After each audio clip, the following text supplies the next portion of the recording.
So let me talk about their defensive guys too. So they have a couple players. Their inside linebacker is pretty good. Number 7, Jaheim Thomas. He's kind of their guy. We got to make sure that we know where he is and what he's doing. He's involved in the pass. He's involved in the blitz. He's one leading tackler. He's pretty good, right? And then they got a defensive lineman, number 92. His name is Kurt Neal, redshirt sophomore. He's pretty good too. And I think I got a clip of him in here later on. So this is the 3-man front that I wanted you to see. Again, there's nothing special about this play. I just wanted you to see how it looks and then lined up. The 0, JT kind of talked about this a little bit. 0, 4 eyes, and then the backers standing out there.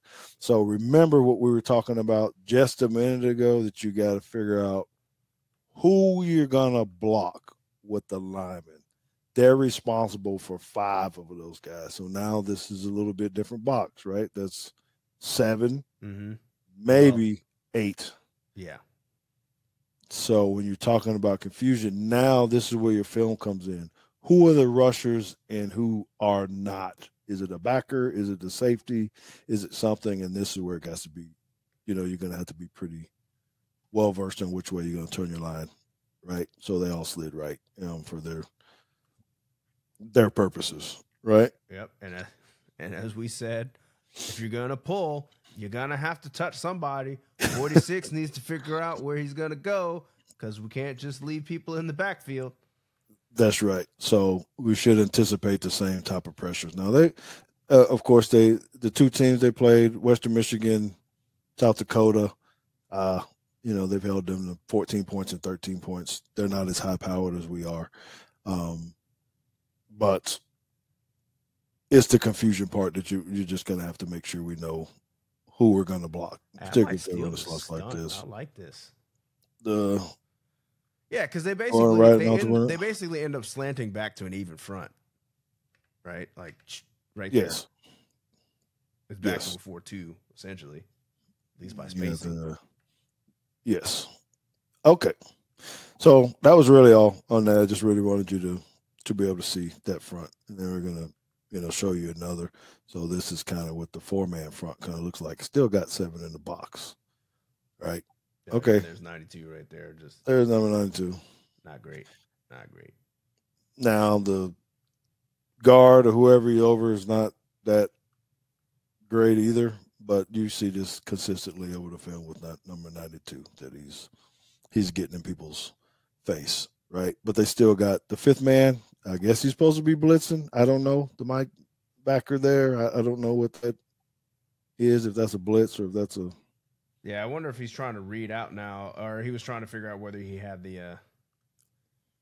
he was going to take the back or not. I don't know. Well, maybe he doesn't know what gap he's supposed to be hitting now. Yeah, I don't know.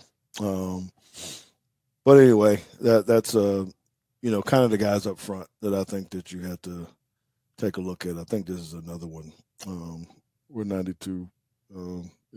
Just look at him. We're going to have to. We got to block this dude. Or this is 94. Oh yeah, we got to block these interior guys. I'm thinking about what we did last week, right? Again, look at the guy's head when we're talking about dropping your head and all this kind of stuff. You can't block like that. Hey, well, here's the difference between Big Ten and SEC refs. Throws a flag at the leg, or at the head? Just 59. This looks like this should be holding. He gets the sack anyway, but this right here, grabbing. Yes. So anyway, we got to be good up front. All right. There's another one. He just got free. They don't even block the dude. I guess they thought they were going to run away from him. So they're not very exotic, JT. There's not. Well, you know what I noticed? Much. And I don't know. I would like to see this over the course of more games, but I noticed this a lot since I am responsible for our safeties, and we're always talking about run fits and how we need to like help fit in the box. And I just don't feel like we get that from Wisconsin's defensive backs. It seems like that's just not what they do. Yeah. They are, which to me is like, hey, look, if we're gonna be good enough and like get past the linebackers, like they're gonna have some problems. We're not getting to the ball in the back end. We're kind of sitting and watching and just kind of, this looks like what you do in practice. Yep. Right. Yep. And now if you continue watching this film, they did create some creases where they got some yardage gained on them through it, which I think we're going to be able to exploit with those gap schemes. I'm not even sure if this is just another one. Yeah, this is just a blown blitz pickup. And my only point was not necessarily how great this is what you're saying. That if you don't know who you're supposed to block, your quarterback just is going to be in trouble. And that's where we got to be smart. Because if you go back to the beginning, when we were talking about counting, there are 7 people potentially who could rush, depending if they're counting number 12 right. or not. And they're so this is one of the ones to go back to hey, okay. Hold on. First, Justin, you got to turn them down to either conservative or moderate. I think you got them on aggressive right now. You're not the only person that said this. And Keith Holcomb is not watching on our channel, I don't think. I think he's on yours. They're making a killing over there on Bama Standard, man. Man, true. Question though. He did have a question. Are they susceptible to the run are they as susceptible to the run as we're being led to believe? Absolutely. I 100% agree with that. I think our gap schemes will be able to find some gaps. He had that's the thing. Yeah. YouTube's trying to milk everybody for all they're worth right now. They will. So, yes, I do think that we'll have a big rushing day with them. I do think we'll have a good throwing day, too, but definitely with the rushing. I think if you control number 7, get him blocked, we're going to be okay. So I don't think they're that flashy. I don't think they're that fast. They got some good guys up front. They can cause some havoc, but schematically in the way that we're running the ball, I think we'll be more successful than we have been, or just as successful, and hopefully we just start a little bit faster. JT getting fancy, showing all the little buttons over there. Okay. This is to their O now? Yes. All right. I think I put 2 clips in here. I think these are the first 2 are probably mine. Just a little bit of what they do. So I'm calling this belly. If there's any wing T guys or single wing or double wing guys in here that do this, I don't know much about the Buck series and the belly series, but I did see what I would consider Bucks part of the Buck series and part of the belly series from here, and the rest I thought was some kind of mix of inside zone and outside zone from Wisconsin. But I kind of just put this one in here because I was looking for like, what did they get big plays on? And keep in mind, when I selected these, you can tell that I kind of did these sequentially, right? Because I picked another play where somebody's coming across formation and getting a kick out block. You know what I like? I know you like that, but you know what I like more, and you already alluded to it? It's the doggone center. The center is the guy that makes it. He's pulling a lot, right? And so he is. They're blocking back. And I spent a lot of time looking at his footwork, the skip pull. He's not turning and going. He's got a drop step. He kicks, slides over, picks up his man. He's straight, he's on it, and he gets after folks, and he finishes. So you have stuff like this. And this is maybe you run it back again, because I think a lot of the fronts that South Dakota was running look similar to our box. Mm-hmm. So the plays are probably going to look similar, right? Mm-hmm. Copycat league. If someone do it, they see some success, this could be one of ours. We have 4-man front, each shade 3. You know, maybe they audible to it. Most people don't try to pull their center. Yep, but we do. But we do because they know if that end's going to step down, hey, go around and get the end. That's not the normal way. And you don't really get, you don't necessarily tip this guy off because it's not his guard that's pulling, right? He's got to be, you got to start keying the center, which you're not usually taught from day one. Maybe you can game plan that in, but changing keys are hard to do.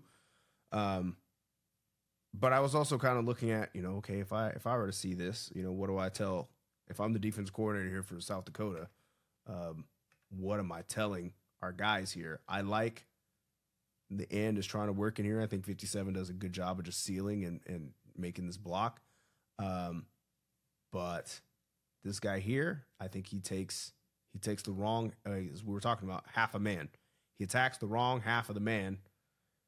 He goes outside. When they got the guy right outside of him. Right. You build this wall and you're okay. So for us, for Alabama, I'm looking at this and I'm saying, okay, this is fine. If we're in a front like this, is this a problem? Like, do I mark this down as, hey, we got to look at clip 22 because this is a problem?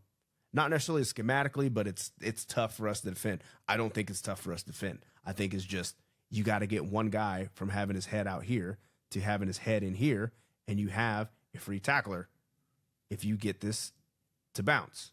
But they don't do that. Okay. And when you don't do that, there's creases. Okay, last thing before we go to the next play. If you run that all the way back to the beginning, and as you get ready to pull up this read that I need you to do before we go to the next play. Right here at this point, you kind of got a couple gaps to the right. I feel like you could almost run a play to the right where you could kick up. You could double team up to the linebacker with the tight end and tackle. And the sniffer back could go out and block out. And you kind of got something going on to the right here. So you got to be – we're talking about going to the left, but this is almost – they're outflanked in either direction. Looks like to me. Okay. Before we go to the next play, can you get a little love to Titan, Texas? Yeah, please? Titan, Texas is the North Texas chapter of the University of Alabama National Alumni Association. Their mission is to provide an opportunity for Alabama alumni, family, and friends to meet one another, to promote fellowship and build awareness around the University of Alabama. The Titan, Texas chapter was voted the chapter of the year in 2016 and 2019, and they are your home for all Crimson Tide-related news and events here in the North Texas area. They are inviting all Alabama alumni, fans, and friends to join them for all their events, including volunteering to be an officer, working on committees, attending watch parties, and community service. Titan, Texas is, we want to thank Titan, Texas for being a sponsor of Teague's Take, and if you want to find out more about them, visit TitanTexas.com. That's right. That's right. And don't forget about the event this weekend, Saturday at Blackfire, Titan, Texas, sponsoring free breakfast tacos starting at 9:30 a.m. I'm going to be in the house, down in the house, showing some love, watching the game with everybody, and doing some things. So thank you guys once again for helping us get some of this data. Jackson Lindauer. Jackson Lindauer. Let me try that again. Super chat. 499, thank you. We appreciate it a lot. He asked, a UGA channel said our O-line shouldn't be pulling as often. Quote, they're maulers. They're not necessarily who you want out in space. I disagreed. Thoughts? 100% disagree. I understand the maulers, and you just want to go straight ahead sometime. But I do know those big guys do love to try to pull because a lot of times people don't see you coming. Mm-hmm. And it's a different kind of maul when you hit him in the ear hole. I guess you can't literally say that anymore. But when you catch it from a side and catch some angles, those are pretty fierce blocks. Because we do pimp ourselves out for donations like this, I do want to go back to this is the full game. I want our offensive. Alabama's offense? Yes, Alabama's offense, because we had a clip, right? So this is what I would do. This is what I would say. If I can go back and find where it was, play 78, maybe. Pullers. Right. Yeah, it was 79. Yeah, so look at this back angle. Again, we're talking about 77 here. I would show this clip and say, tell me this is not a dude you want in space. This is like what do we mean? He's out here, he's on a corner, he still squares him up. Like this is a great job. That gets you in the first round, buddy. You start hitting little guys out in space. Yeah, and you're not whiffing out here. You got a good base. Like, yeah, no, I disagree. I disagree. It's not mutually exclusive. You can still be a mauler and be out in space. You can do both. Yes, and it's a philosophical difference on what do you like between gap schemes and zone schemes, right? I would say most of the time in our history, I think we have been gap scheme type of people. Now, maybe of late we've ran more zone and things of that nature, but to me, there's just more. I guess you can debate that. I just like the pullers in the gaps, the counters, the traps, the stuff, because they're quick hitters, but they're very physical plays as well. So that's a great question, Jackson. Thank you for their contribution to the show and getting a great question in. And quit listening to UGA. Just come on. Let's come on back over here. Okay, we gotta get to the offense. We're at an hour 12. I guess I shouldn't say that because anyway, it's not bad. But I'm saying we're gonna cut this up so that we can catch the people who aren't here with us live.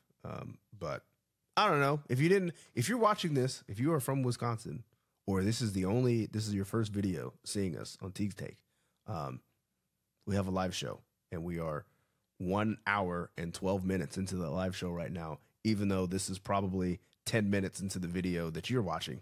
So come check us out on Wednesdays at 8:15 every week until through the national championship game. There we go. Right. Paying our own bills. Let's go forward into Wisconsin's offense. Oh, we were already there. I'm sidetracked. Here we go. Let's continue into Wisconsin's offense. All right. Let me see. You probably the wide angle on this. Let me see. You keep flipping around on my plays. Oh, this is mine, I think. No, I think it's route concept. I wanted you to see the deep overs and the crossing routes, and maybe we both picked it. But the X, who's cut, if you guys know what that means. So narrow split by the guy down here at the bottom, which typically tells you he's going deep over to the other side. And then the wide receiver, I think it's the one off the ball, actually comes across the other way. So man beaters try to get you a little bit of rub and things of that nature, trying to hit you in the soft spot, running away from people. I think we'll see some of this. There's actually this slot guy at the top, or a guy on the ball. So they decided to pass this off. I don't know if we're going to try to do that or if we're going to run with the guys. But I think they saw enough on film that it was like, hey, stay back there. He just didn't do a good job at the top. Yeah. I hope that we're not giving him like this much time to do this. I mean, because this dude, he's on the top of the numbers. The guy who catches the ball, he's on the top of the numbers and catches it on the opposite sideline. Yes. And he goes under, climbs up. Yeah. Like there's just so much time. So I'm hopeful, and I don't think that we're going to give him that much time. But well, no, I agree. But so I need to make sure that you guys are aware of who number 10 is, right? So that's Tyler Van Dyke, transfer from Miami. Talented, got a good arm. He's going to make you pay if you're making mistakes back there in the deal.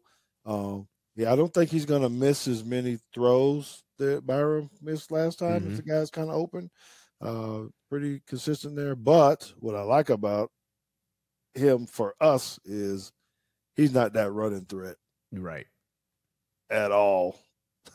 So hopefully our speed can keep him in the pocket and not let him do this. And we don't have to worry about him being yeah, 2 sacks. I think we can use our athleticism. All right, so. Yeah. All right, I put this in here because this is what they're gonna have to do to try to beat us. I think tricky. I need a fancy little word. Little trickery. How about that? This happens quite a bit. So I put this in here and look like quarterback run, but it isn't. If you look at the wide receiver at the top, this is a design play. And it made me worry a little bit because, JT, we play where we're looking in the backfield. Mm-hmm. Eyes, and this will look like run. The offensive lineman did one heck of a job of selling run. So your free safety is going to come screaming down because they're actually firing off the ball. They're not getting downfield. Maybe a little bit by this one guy now here. I think he blocks a little. I don't know if that's a tight end or whatever. He's blocking about 5 yards down the field. Refs might miss that. No, he didn't actually touch anybody, right? So do you get illegal man downfield if he's an eligible receiver? No, you don't. You're right. So this is a well-designed play to try to get someone open. So we're going to have to be conscious of plays like that. A couple things on this one I wanted to see. Oh, real quick. Justin says South Dakota is good, always in the championship hunt in FCS, almost as strong as North Dakota State. I want to say there's only one part that I kind of disagree with here. The best 2 schools in FCS, I think, right now are both in South Dakota. So I just wanted to put that out there. Okay. All right, so I put this in for a route combination. I might have put it in there twice and one on each side. Slade Bolden was talking to us about this. If you look at the bottom, this is an empty set. The number 3 wide receiver, I believe it is, kind of takes this little hop, skip, step, and he's just really trying to – he's going to go inside or outside based upon the alignment. Is that what happened? They did get a sack. I wanted you to see the route first. Oh, okay. Well, let me go back. Right, because I think we'll get some of this, particularly in the way we play. And they did this multiple times during this game, where it's different, right? So he's just going to look for leverage. If Van Dyke gets the ball out on time, they probably complete this. It really made me think of when Slade Bolden was talking to us about this because he ran this in the Georgia game. If you remember him telling us about that, and then you make the guy miss and he runs it in for a touchdown. Now, their offensive line, now you can kind of look to see what kind of happened. I think he held the ball too long. I think their weakest spot on the offensive line would be on the outside, their right tackle. This is the play. This is actually the play I was talking about, of like when we were talking about whether you can get the QB's legs or not. And I saw this, and I was like, wait. This one will be legal by the rule, right? Because I guess. Blocked. Yeah. But he probably should have got rid of the ball already. Mm-hmm. All right, so I wanted you to see that. There's nothing big there on that other than them making the sack. Okay, excuse me. All right, another passing play. So much time. Did you see how much time he got? So much time. How That's long is really clip? it. This is. So their passing this grade. This is a 19-second clip. Yeah, they're almost 20 seconds. Their pass blocking grade as an overall unit is really, really good. They're just solid. They're patient. He's got all day to sit there and throw the ball, which that's a problem for DBs because you got to match up and you got to chase guys and you got to figure, you got to plaster on them. So they did a good job here. And this is 3-man. So a lot of the times we were only rushing 3. I don't know that we're going to be able to just rush 3 and get to him. No, because of how good they are. Yeah. I know we got some dudes, but this is a veteran offensive line. And I feel like we're going to have to bring some pressure with them. All right. Did y'all see what happened here? Yeah, I was going to say, did I put this one on here or did you? I did. Flea flicker. Another trickery. That's my word of the day. Hand it off, throw it back. I think he threw it too fast. That he didn't really sell the handoff, but they were trying to take a deep shot. It didn't work. It was just a matter of me showing you what. I feel like they did this twice. They did. Okay. I think I got the other one on there too. I got the other one on there too. No, this is the last clip that's on here because I was thinking the other one they completed. They did. They did complete the other one. Oh, maybe I missed it. But anyway, they threw a flea flicker multiple times in the same game. So you had 2 flea flickers. You had the roll out, stutter, and go. You know, there's a lot of different things that they're trying to do to get these guys open. I think when you're doing that, you just know you can't get your guys open. You know, so maybe they feel different based upon what they saw last week. So I think we still get a heavy dose of run because we got to shore that up. And if we start getting a lot of people up in the box to try to stop the run, we're going to be on the island out here with our young corners, and they got to be ready for the tricks because they're going to try to throw some over their head. All right. That's all I got on Wisconsin. I think it's going to be a good game. I still think we win big. I still think that it's not as close as some think. I think the line has moved from us being a 6.5 point favorite to about 16.5. Oh yeah, I saw it at 16. When you said 6, I was like, oh, did I misread?